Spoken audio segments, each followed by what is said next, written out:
Seeing red. This is my sad ski story for 2008. It starts with great hope for a best season ever. We were going to see red, the cult mountain. Looking back over my shoulder, it's not been a pretty season. It has yard sales, intense pain, sleepless nights. You never know when the snow frogs will strike.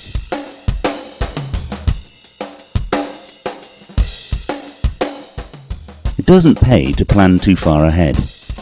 My wife Lou and I had our flight tickets, season passes for Red Mountain, and accommodation care of itinerant ski bum friends who had settled in nearby Rossland.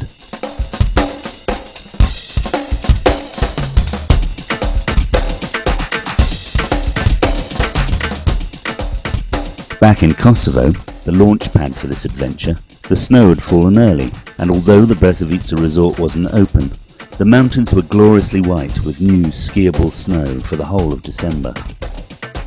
Training had involved skinning there 2 or 3 times a day to get some good early season runs, and surfing the couch, drooling over ski porn classics. We were on our way from Kosovo for 2 months of joyful tree skiing in Red, BC. It doesn't get better than this.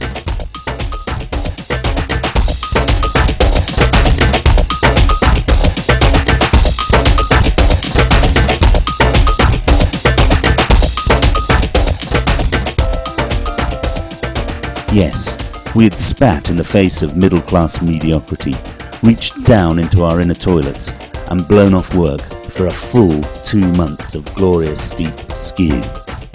The landscapes were magnificent, the trees were tightly packed, and the powder was beckoning. We were counting down, only 7 days to Red. 2008 was going to be the year. We were gloating to our mates, making them green with envy about the months to come. But the snow frogs were waiting.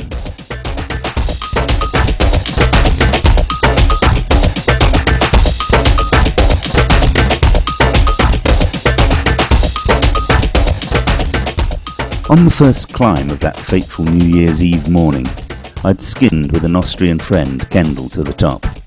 It had been blowing hard. The snow was icy, crusty and wind-packed on the exposed west faces. We lipped over the back and took a heavy snow run in a protected glade. It was great to be out and glorious to feel the rush of snow under our skis.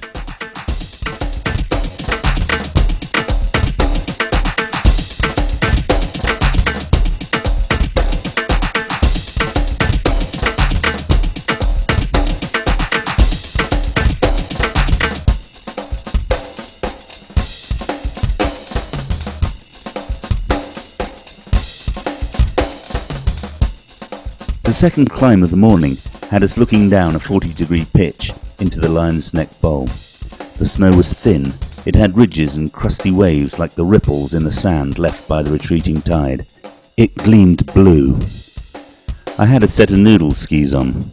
A bad choice for these conditions. It was going to be survival stuff for an aging bum like myself.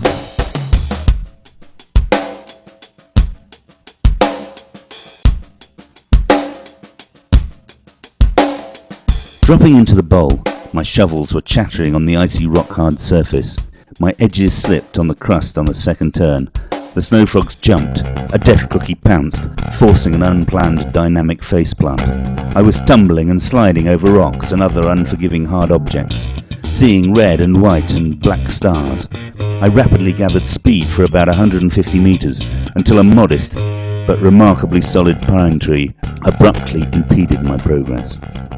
Yard sail, goggles, poles, beanie, they sped on, enjoying the freedom of greater speed and a bigger icy slide.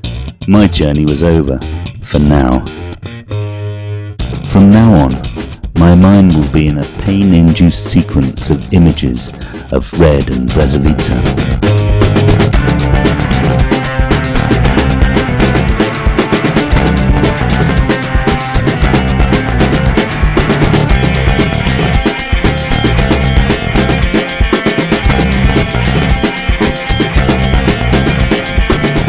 I had fortunately retained my skis, but not my dignity. The pain. Nothing had prepared me for this. I lay in a crumpled bundle beneath the tree, trying to breathe, and then trying not to breathe. Every sobbing breath heard.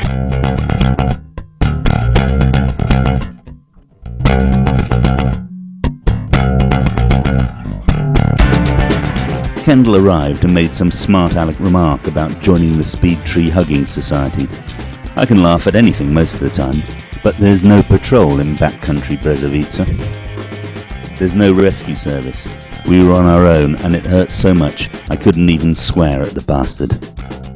I spent 10 minutes lying in the snow, waiting for the pain to subside, breathing hard.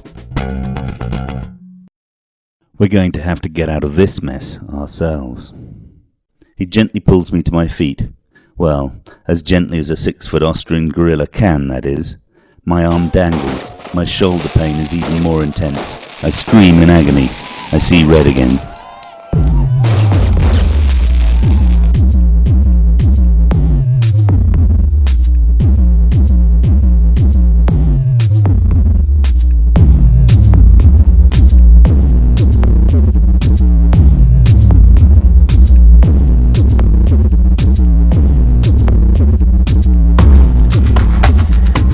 Couldn't walk down. It was just too icy. I tried, slipped on the first step and screamed again. We assess the options and decide to traverse out. The ground is unbelievably hard and icy. Kendall stamps a horizontal track out for 10 meters with his skis, comes back below me and plants his poles to stop my edges slipping, while I shuffled along, bent over like a hunchback, whimpering like a baby. We did this again and again and again, until 2 hours later we crested out of the Lion's Neck Bowl and onto the piste.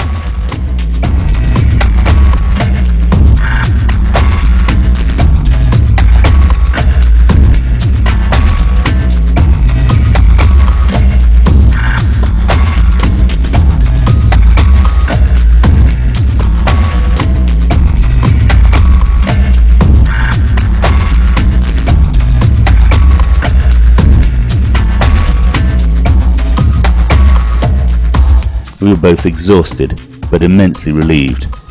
Well, he was relieved. We had at least made it out of the bowl.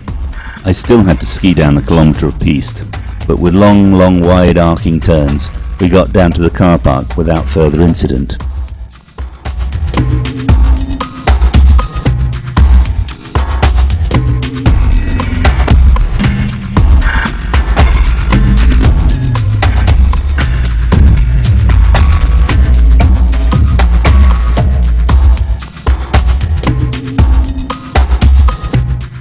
The long and the short of it is that I had dislocated my shoulder and sustained a partial fracture to my upper arm, plus a few bruises to most other parts, particularly my pride. 6 hours after the accident, under general anaesthetic in the local hospital, they put my shoulder back in its socket. Then, to my great relief, it just hurt one hell of a lot. Kendall, the good mate, stayed with me the whole way. I guess it wasn't the powder day.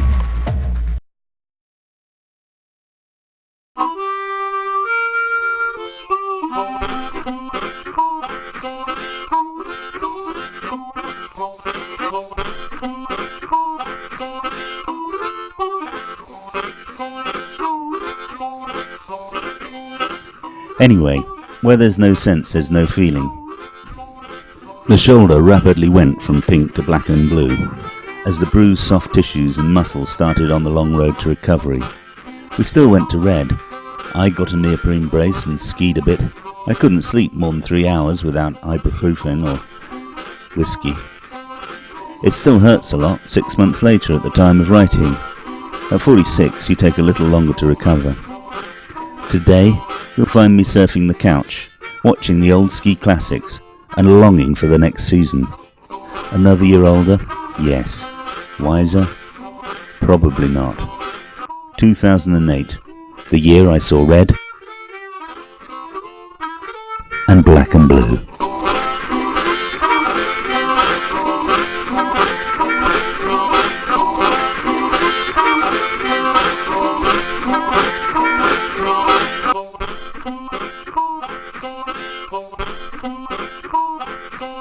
Oh,